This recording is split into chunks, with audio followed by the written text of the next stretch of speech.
भगवान विष्णु की शक्ति हमारे सभी संकटों को काटती है। यह मनुष्य की ही नहीं, देवों की रक्षा में भी पूर्णतया समर्थ है। भगवान श्री कृष्ण बोले, धर्मानंद सुनो, तुम्हें इस समय वह प्रसंग सुनाता हूँ जिसे राजा मानधाता के पूछने पर महात्मा वशिष्ठ ने कहा था।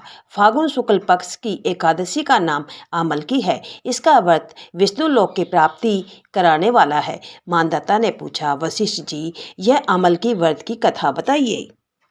वशिष्ठ जी बोले, राजन, आमल की एकादशी का वर्णन करता हूँ। यह फागुन माह के शुक्ल पक्ष में होती है। इस व्रत का पुण्य 1000 गोदान के फल के बराबर है। मैं आपसे एक पौराणिक कथा कहता हूँ। एक वैदिक नामक नगर में ब्राह्मण, वैश्य, क्षत्रिय, शूद्र चारों पूर्ण आनंदपूर्वक रहते थे। उस नगर में चैत्ररथ नामक चंद्रवंशी राजा था। वह बहुत विद्वान तथा धार्मिक था। वहाँ के निवासी वृद्ध से बालक तक प्रत्येक एकादशी व्रत करते थे। एक समय फागुन मास के शुक्ल पक्ष में अमलकी नामक एकादशी आई। उस दिन राजा से प्रजा तक और वृद्ध से बालक तक सबने हर्ष सहित एकादशी का व्रत किया। राजा अपनी प्रजा के साथ मंदिर में जाकर पूर्ण कुंभ स्थापित करके धूप दीप निवेद पंचरत्न छत्र आदि से धात्री आंवले का पूजन करने लगे। वे सब धात्री इसी प्रकार स्तुति करने लगे, हे धात्री, आप पूर्ण स्वरूप हो, आप ब्रह्मा जी द्वारा उत्पन्न हो और सारे पापों को नष्ट करने वाली हो। आपको नमस्कार है। अब आप आराध्य स्वीकार करो। आप श्री रामचंद्र जी द्वारा सम्मानित हो। आपकी प्रार्थना करता हूँ, मेरे समस्त पापों को हरण करो। उस देवालय में रात्रि को सबने जागरण किया। रात्रि के समय उस जगह एक बहेलिया आया। वह महापापी तथा दुराचारी था। वह भूखा प्यासा था। वह उस समय विष्णु भगवान की कथा एकादशी महात्म्य को सुनने लगा।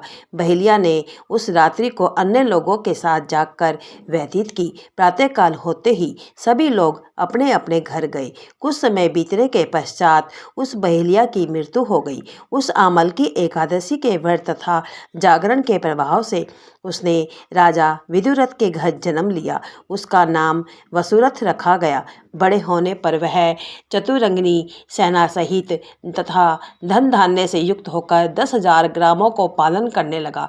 वह तेज में सूर्य के, कांति में चंद्रमा के, वीरता में विष्णु भगवान और क्षमा में पृथ्वी के समान था।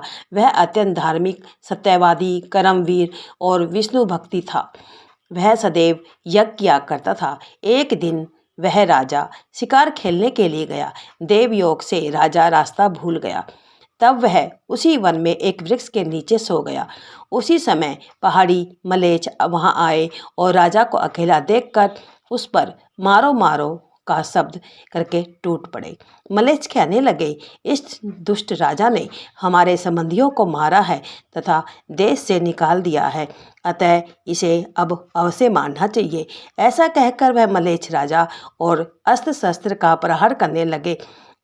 उनके अस्त्र शस्त्र राजा के शरीर पर गिरते ही नष्ट हो जाते और उसको पुष्पों के समान प्रतीत होते। उन मलेच्छों के अस्त्र शस्त्र उन पर उल्टा प्रहार करने लगे, जिससे वे मूर्छित हो गए। उस समय राजा के शरीर से एक दिव्य स्त्री प्रकट हुई, जो अत्यंत सुंदर तथा सुंदर वस्त्रों एवं आभूषणों से अलंकृत थी। उसकी भ्रुकुटी टेढ़ी थी, आंखों से लाल लाल अग्नि निकल रही थी। वह मलेच्छों को मारने दौड़ी और समस्त मलेच्छों को काल के गाल में पहुंचा दिया।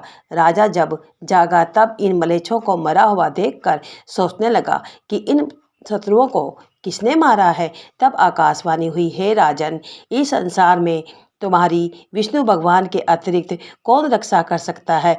तब आकाशवाणी हुई, हे राजन, इस संसार में तुम्हारी विष्णु भगवान के अतिरिक्त कौन कर सकता है। इस आकाशवाणी को सुनकर राजा अपने नगर को वापस आ गया और सुखपूर्वक राज करने लगा। महर्षि वशिष्ठ बोले, हे राजन, यह सब आमलकी एकादशी के व्रत का प्रभाव था। जो मनुष्य इस आमलकी एकादशी का व्रत करते हैं, वे सब प्रत्येक कार्य में सफल होते हैं और अंत में विष्णु लोक जाते हैं। वीडियो पसंद आए तो चैनल को लाइक और सब्सक्राइब करना न भूलें। धन्यवाद जी। जय एकादशी माता, जय हरि विष्णु।